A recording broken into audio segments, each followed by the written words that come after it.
നിങ്ങളുടെ ഇഷ്ട പരമ്പരകൾ എക്സ്ക്ലൂസീവായി സൺ നെക്സ്റ്റ് ആപ്പിലൂടെ തികച്ചും ഫ്രീ ആയി. ഇപ്പോഴേ ആപ്പ് ഡൗൺലോഡ് ചെയ്യൂ.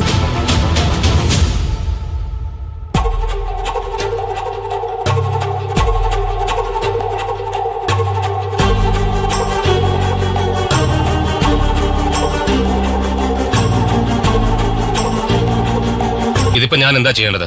കേസാക്കണോ അതോ കോംപ്രമൈസിന് എന്തെങ്കിലും ഒരു സാധ്യത നോക്കണോ? സർ, സുധിയുടെ അച്ഛൻ, അതായത് മനോഹരൻ എന്ന ഈ വ്യക്തി ഒരിക്കലും ഒരു കള്ളത്തരം കാണിക്കില്ല. സാർ ഒന്ന് ഓർക്കണം, സ്വന്തം മകന്റെ, അതായത് ഒരേ ഒരു മകന്റെ ഹൃദയം മറ്റൊരാൾക്ക് ദാനം നൽകിയ അച്ഛനാണിത്. അദ്ദേഹത്തിന് അത് ബിസിനസ് അല്ലായിരുന്നു, ഈ ജന്മത്തിലെ ത്യാഗമാണത്. സാറേ, സത്യമായിട്ട് ഞാൻ തെറ്റൊന്നും ചെയ്തിട്ടില്ല. അതെ സർ, അച്ഛന്റെ ഭാഗത്തുനിന്ന് ഇങ്ങനൊരു തെറ്റുണ്ടാവില്ല സർ. ചേടാ, ഇതൊരു മാതിരി എന്റെ കാശ് എനിക്ക് വേണ്ടേ? തരില്ലെന്ന് പറഞ്ഞില്ലല്ലോ ചായ. നിരഞ്ജൻ സാറിനെ എനിക്ക് എത്രയോ വർഷങ്ങളായിട്ട് അറിയാം. അതല്ല ഇത് സ്റ്റേഷനിൽ വെച്ച് തീരുന്നെങ്കിൽ തീരട്ടെ എന്ന് ഞാൻ കരുതിയത് സ്റ്റീഫൻ സാറേ. ഇത് ഡോക്ടർ നിരഞ്ജൻ. ഓ, അറിയാം. എങ്കിൽ അറിയാത്ത ഒരു കാര്യം കൂടി ഇപ്പൊ പറയാം. ഇപ്പൊ സാറിന്റെ ഉള്ളിൽ ചടപടായിടിക്കുന്ന ഹൃദയത്തിന്റെ മെക്കാനിക്ക് ഈ നിരഞ്ജൻ ഡോക്ടറാ.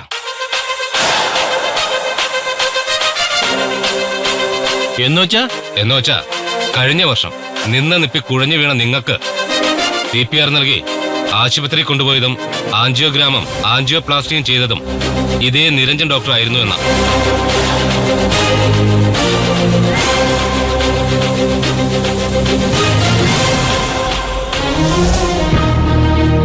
അല്ല, അതൊന്നും എനിക്കറിയില്ലായിരുന്നു. അത് സാരമില്ല, ആരും അറിയാനായി ഞാനൊന്നും ചെയ്യാറില്ല. ഇതിപ്പോ സ്വന്തം മകന്റെ ഹൃദയം ദാനം ചെയ്ത ഒരു പാവ അച്ഛനാ കെണിയിൽപ്പെട്ട് കിടക്കുന്നത്. എന്താ വേണ്ടത്? എനിക്കെന്റെ പണം വേണം. തന്നത് കള്ളനോട്ടാണെന്ന് ഞാൻ പറഞ്ഞ സത്യമാ. സ്റ്റീഫൻ മരം മുറിക്കും, പക്ഷെ കള്ളത്തടി വെട്ടാറില്ല. സാർ, എന്തായി സ്വാമി? കാര്യങ്ങൾ ഓൾ സെറ്റ്. സ്വാമി പുറത്ത് വെയിറ്റ് ചെയ്യും. സ്റ്റീഫൻ സാറേ, സാറിന്റെ അക്കൗണ്ട് നമ്പർ, ആധാർ കാർഡിന്റെ കോപ്പി, പാൻ നമ്പർ ഇത്രയും എന്റെ നമ്പറിലേക്ക് ഇട്. പലിശ കഴിച്ചുള്ള 10 ലക്ഷം രൂപ ഇപ്പൊ വരും. IMPS എന്ന് വെച്ചാൽ ഇമ്മീഡിയറ്റ് പേയ്മെന്റ് സർവീസ്. അതാ നിരഞ്ജന്റെ രീതി. പിന്നെ പരാതിയില്ലല്ലോ. ഹേയ്, മീനച്ചിലാറ് നീന്തിക്കിടന്ന കുഞ്ഞുവറി ഇതിന്റെ മോനാ ഞാൻ. പുഴ നീന്തിക്കിടക്കുകയും പൂഞ്ഞാനെയും മുതലയും പിടികൂടുകയും ചെയ്ത അപ്പന്റെ മാഹാത്മ്യം അവിടെ നിൽക്കട്ടെ. കേസില്ലല്ലോ. കാശ് കിട്ടിയ ഇല്ല. കേസിന് പോയാൽ പെട്ടുപോവുക താൻ തന്നെയാണെന്ന് സ്റ്റീഫൻ അച്ചായന് നന്നായിട്ട് അറിയാം അല്ലേ? തൽക്കാലം എനിക്കും താല്പര്യമില്ല.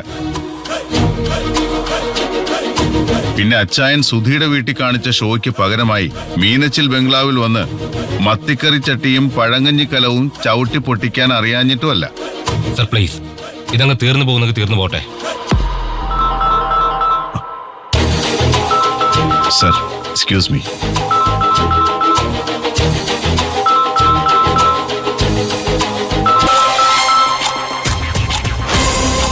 പറഞ്ഞോ. പോലീസ് സ്റ്റേഷനിലാണല്ലേ? ആഹാ, കൃത്യമായ അപ്ഡേഷൻ ആണല്ലോ. പറഞ്ഞോ. എത്രയും വേഗം അത് സെറ്റിൽ ചെയ്ത് ഇറങ്ങാൻ നോക്ക്. കാശ് വേണമെങ്കിൽ ഞാൻ ട്രാൻസ്ഫർ ചെയ്തുതരാം. ഓ വേണ്ട. നിങ്ങളെ കള്ളനോട്ട് കേസിൽപ്പെട്ട് അകത്ത് കിടന്നാ പോകുന്നത് ഹോസ്പിറ്റലിന്റെ റെപ്യൂട്ടേഷനാ. അതുകൊണ്ട് പറഞ്ഞതാ, അല്ലാതെ നിങ്ങളോടുള്ള ഇഷ്ടം കൊണ്ട് പറഞ്ഞാല്. സാരമില്ല, ഇത്രയും കൺസേൺ നീ കാണിച്ചല്ലോ, നന്ദി. പണം സ്വാമി മുഖേന ഞാൻ വേറെ അറേഞ്ച് ചെയ്തിട്ടുണ്ട്. ഞാൻ വന്നിട്ട് വിശദമായി സംസാരിക്കാം. ഓക്കെ?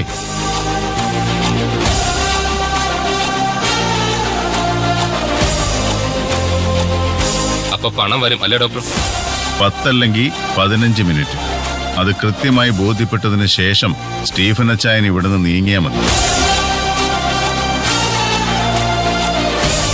മീനച്ചിൽ സ്റ്റീഫൻ അച്ചായനെ പേടിച്ച് നമുക്ക് കരമനയാറ്റിലോ പാർവതി പുത്തനാറിലോ അഴിമുഖത്തോ ചാടി ചാവാൻ പറ്റത്തില്ലല്ലോ. സത്യമായിട്ട് എന്താ സംഭവിച്ചെന്ന് എനിക്ക് സുധിയുടെ അച്ഛൻ ധൈര്യമായിരിക്കും. കളി ഞാനിങ്ങ് ഏറ്റെടുത്തു. ഇപ്പൊ തീരും. ഇപ്പൊ തീരും. തീർക്കാൻ എനിക്കറിയാം.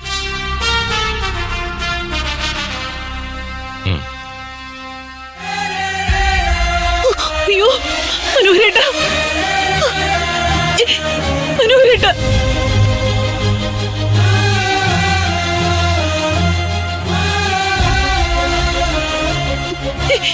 അവരെ ഉപദ്രവിച്ചോ? മോളെ എന്താ മനോഹരേട്ടാ? അയ്യോ, പോലീസുകാർ ഇടിച്ച് പഞ്ചറാക്കിന്നാ തോന്നുന്നേ. കള്ളനോട്ട് കേസല്ലേ മുത്തശ്ശി, കുറ്റം രാജ്യദ്രോഹമാ. ഓ, എന്താച്ചാ എന്തെങ്കിലും ബുദ്ധിമുട്ട് തോന്നുന്നുണ്ടോ? കുറച്ച് വെള്ളം വേണം.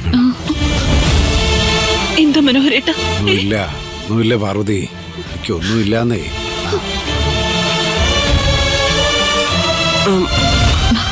മനോഹരേട്ടാ, എനിക്ക് പേടിയാവുന്നു. പേടിക്കണ്ട, വെള്ളം ഒന്നുമില്ല. പക്ഷെ എങ്ങനെ സ്റ്റേഷൻ ജാമ്യം കിട്ടിയെന്നുള്ള നോൺ ബെയിലബിളാ കുറ്റം. എന്നുവെച്ചാ ജാമ്യമില്ല കുറ്റം. ആ, ശ്ശോ.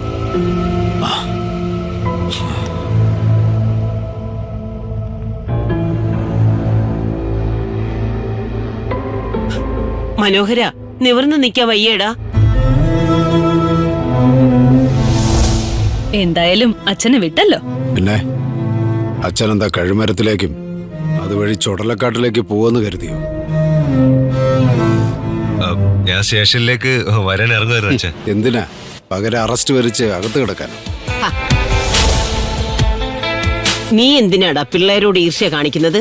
അവരെന്ത് പഴിച്ചു? ആർക്കും പഴിച്ചിട്ടില്ല. പഴിച്ച എനിക്കാ. ഈ വീട്ടിൽ കാശ് സൂക്ഷിക്കാൻ പാടില്ലായിരുന്നു. നീ എന്താ മനോഹര ഒരുമാതിരി കുത്തും കോളും വെച്ച് സംസാരിക്കുന്നേ? ആ ഡോക്ടർ കള്ളനോട്ട് തന്ന് നിന്നെ പറ്റിച്ചതിന് വീടും വീട്ടിലുള്ളവരും എന്ത് ചെയ്യാൻ? എന്തായാലും അയാളെ സമ്മതിക്കണം. കള്ളനോട്ടും തന്നിട്ട് ഒരു കൂസലില്ലാതെ സദ്യ ഉണ്ണാൻ വന്നിരിക്കുന്നു. അപാര ധൈര്യവും തൊലിക്കട്ടിയും തന്നെ. സ്വീകരിക്കാൻ ഇടനിലക്കാരിയും. നിരഞ്ജൻ ഡോക്ടറെ കുറിച്ചും ദേവികമ്മളെ കുറിച്ചും ഒരക്ഷരം ഒരാളും വേണ്ടി പോകരുത്. ഓ, സ്റ്റേഷനിൽ വെച്ച് പ്രശ്നം ഒത്തുതീർപ്പാക്കിയതും വേറെ ഒരിടത്തുനിന്ന് പണം അറേഞ്ച് ചെയ്ത് സ്റ്റീഫൻ മുതലാളിയെ സെറ്റിൽ ചെയ്തതും ഡോക്ടർ നിരഞ്ജൻ സാർ തന്നെയാ.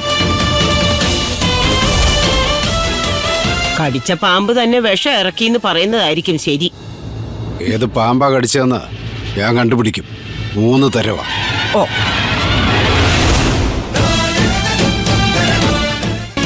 എന്റെ മുറിയിൽ ഞാൻ ഭദ്രമായി വെച്ചിരുന്ന പണം എങ്ങനെ കള്ളനോട്ടായെന്ന് എനിക്കറിയണം.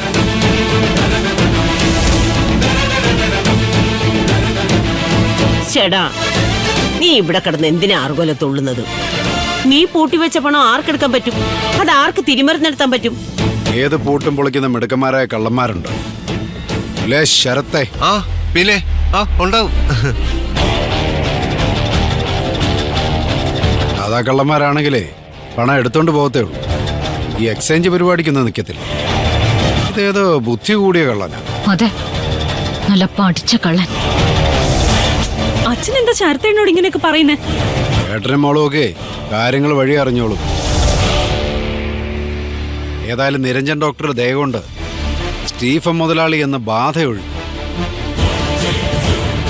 പക്ഷേ ഇന്ന് നേരെ ഇരട്ടി വെളുത്തപ്പം മനോഹരന്റെ കടവ് ഇരട്ടിയായി. 20 ലക്ഷം. അച്ഛാ, എന്റെ ഊഹം ശരിയാണെങ്കിൽ ആ ഡോക്ടറെയും ആരോ ചതിച്ചതാ. അതിനാ സാധ്യത. പുള്ളി എവിടുന്നെങ്കിലും അറേഞ്ച് ചെയ്ത പണമായിരിക്കും. ആ, അങ്ങനെയാ സംഭവിച്ചേ. ശരത്തേട്ടൻ പറഞ്ഞതിനും സാധ്യതയുണ്ട്. ശരത്തേട്ടനും നിത്യമോളും എന്റെ അമ്മയൊന്നും കൂടുതൽ ഊഹിക്കണ്ട.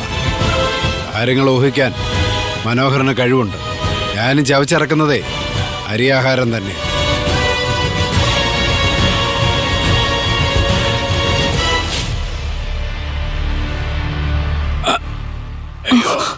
പാർവതി എനിക്കൊന്ന് കിടക്കണം.